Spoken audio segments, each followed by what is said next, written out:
TTMM, welcome back sa ating YouTube channel. Ang panaginip na ating tatalakayin ngayon, TTMM, ay ang simbahan.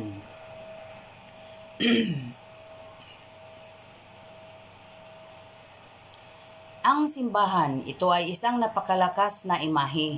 Ang itsura kung saan sa isang panaginip ay hindi maaaring aksidenteng kadalasan ang gayong simbolo ay nagpapahiwatig na ang isang tao ay nais na punan ang mga gaps sa kanyang espiritual na buhay. Ang pangarap na relihiyosong gusali ay maaari ring markahan ang diskarte ng mga pagbabago sa kardinal sa kapalaran at ang pagkumplito ng isang mahalagang yugto sa buhay. Ang isang detalyadong pag-unawa sa lahat ng mga nuances ng tulad ng isang panaginip ay makakatulong sa pangarap na libro.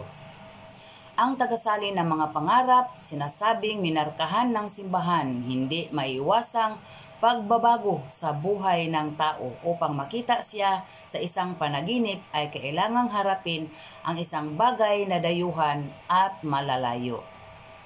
Nagbibigay ng kanyang interpretasyon si Wang.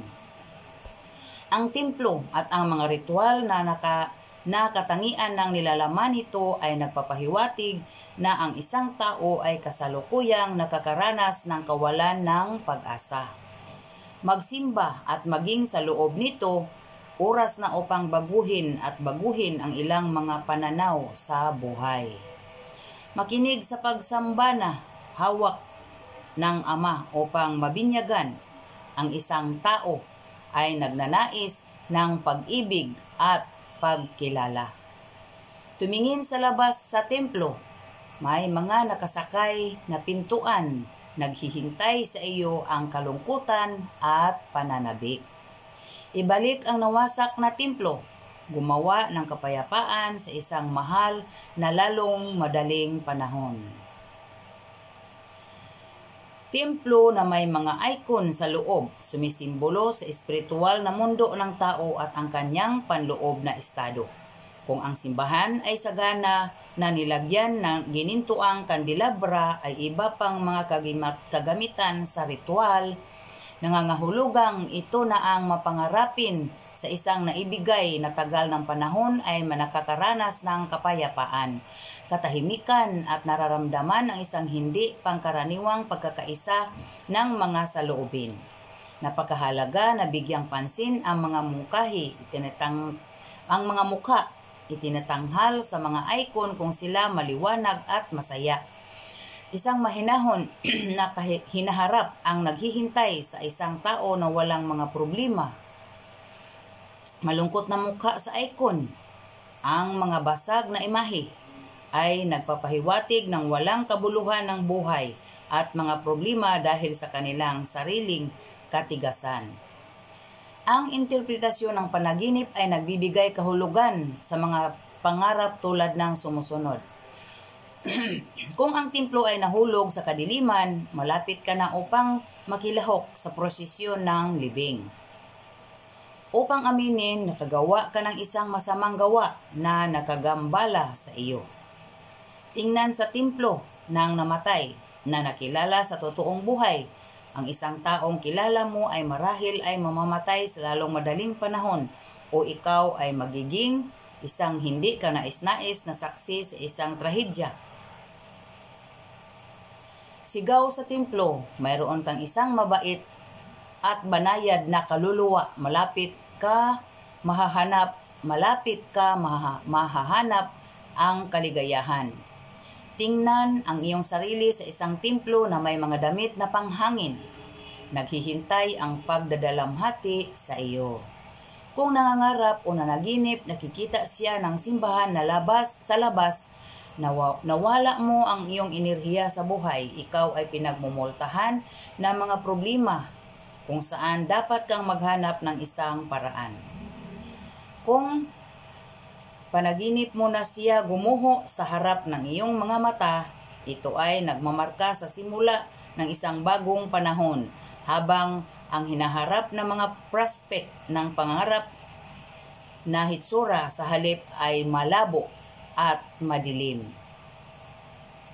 Ano ang mga pangarap ng ama at simbahan? Napakadalas ang ama ay nasa panaginip sa mga hindi naniniwala upang gabayan sila sa totoong landas at magbalaan laban sa pantal na kilos. Pagbibigay kahulugan sa pagtulog sa isang panaginip na interpretasyon kung nangangarap ng isang pari.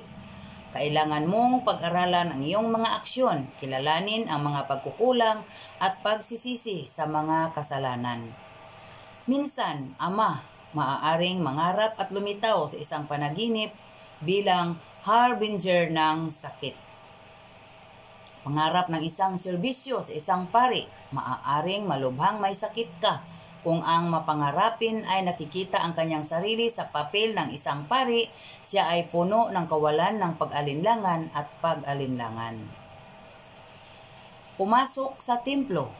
Mayroon isang pag-aayos sa iyong sarili. Kailangan mong buksan ang higit pa sa mga tao at baguhin ang kanilang saloobin sa kanila.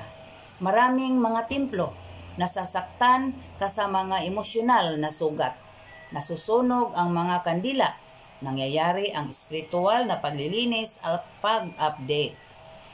Mga kampanilya na hindi nagring. Isang magandang panahon ay darating sa buhay.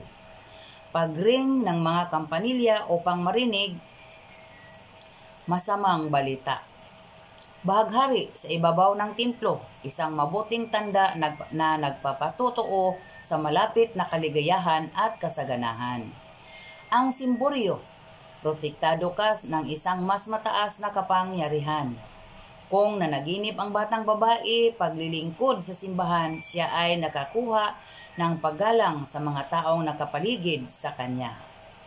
Nasira o iniwan, binabalaan ang simbahan sa isang panaginip na haharapin mo ang mahirap na pagsubok, ngunit makayanan mo sila.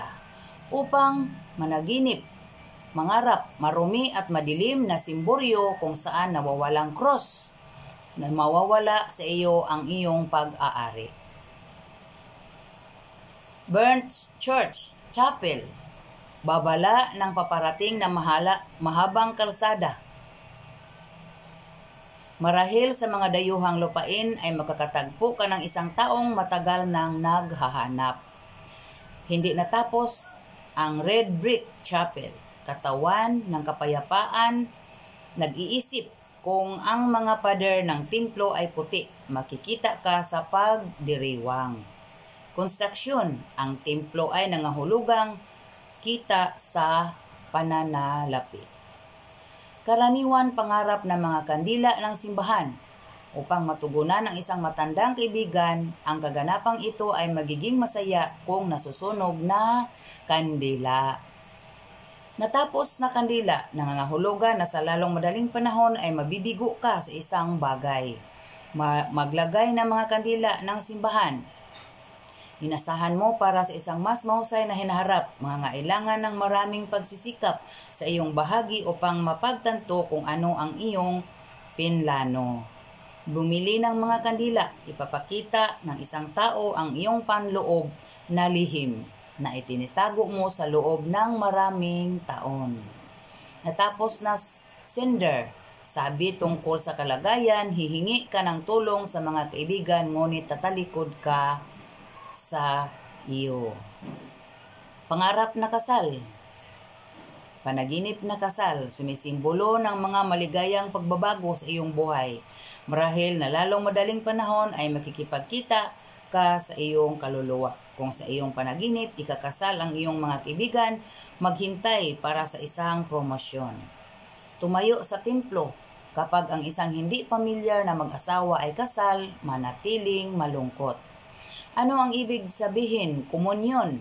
Ang interpretasyon ng pagtulog sa aklat ng panaginip ay ang mga sumusunod. Magkaroon ka ng isang espiritual na pag-uusap at gawa ng kawanggawa, marahil dapat kang mag-donate sa templo. Panaginip ng binyag. Mapapabuti ang mga ugnayan sa pamilya. Mayroon kang isang tagapag-alaga na anghel na nagproprotekta sa iyo mula sa mga gulo. Yes, thank you, Titi Im. subscribe titimin, pindutin ang subscribe, pagkatapos pindutin din ang bell notification. Love, love, love. Thank you.